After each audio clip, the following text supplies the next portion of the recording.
En nuestro caso, durante la primera campaña y los primeros meses de gobierno, gestionamos ante el BID un crédito para la extensión de las líneas de subte para cumplir con los famosos 10 kilómetros de subte.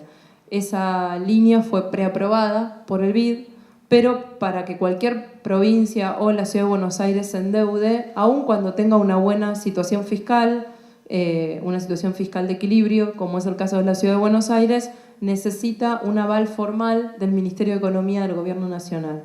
Ese aval formal no sucedió en los últimos 4 años, ni tampoco en lo que va de este periodo, con lo cual las posibilidades de endeudamiento externo de la ciudad fueron nulas. La multa no es porque estén haciendo paro, la multa es porque no acataron la conciliación obligatoria y está prevista por la ley.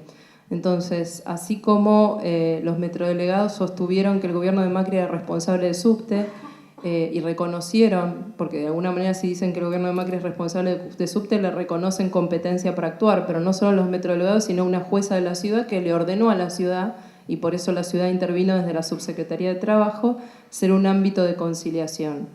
La ciudad funcionó como un ámbito de conciliación durante 48 horas, cuando después de 48 horas y casi una semana del servicio parado, decidió dictar la conciliación obligatoria, que no es más que retrotraer la situación al inicio del paro por un periodo, creo que legalmente es entre 10 y 15 días, no estoy segura, para que las partes puedan negociar sin la presión del conflicto y después de esos 10 o 15 días que define la ley, si no hay acuerdo, los trabajadores tienen de vuelta nuevamente la posibilidad de volver a implementar la medida de fuerza. Los metrodelegados decidieron no acatar la conciliación obligatoria y eso no solo por la Ciudad de Buenos Aires, sino ante cualquier conflicto laboral donde no se acata la conciliación obligatoria, la ley prevé desde multas hasta sacar la personería gremial del sindicato. Está previsto por la ley y en virtud de esa ley y de esas facultades es que se actuó desde el gobierno de la ciudad. No me parece que los paros hayan nacido como consecuencia de las políticas macristas. Me parece que el derecho a huelga es un derecho regulado por la Constitución y la conflictividad a raíz de diferencias entre empleadores y empleados es algo que existe desde hace muchos años, antes de que el PRO existiera.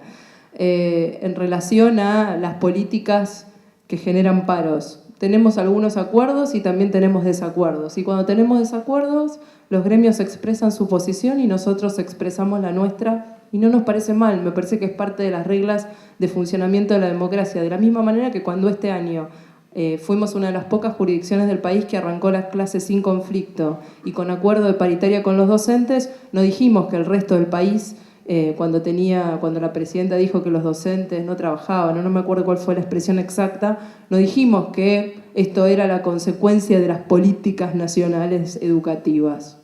Era un conflicto de paritaria, era un conflicto gremial, el gobierno nacional tenía una posición, los docentes tenían otra, también sucedió en la provincia de Buenos Aires, y yo creo que no tiene que ver con la cuestión partidaria o política, sino con conflictos que se van dando que tienen que ver también con hacerse cargo, gobernar y tomar decisiones.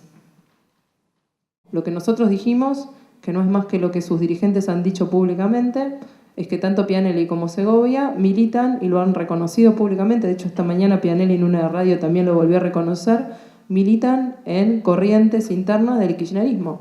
Pianelli ha dicho que milita en Nuevo Encuentro, del partido de Sabatella alineado con el kirchnerismo, y Segovia ha dicho que milita en el partido Miles de Lía.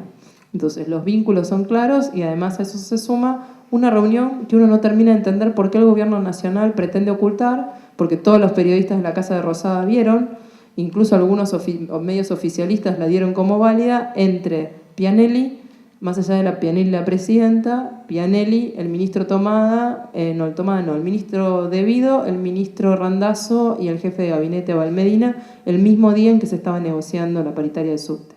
Arrancar con un paro de 48 horas es una medida un poco importante para arrancar, ¿no?, la negociación.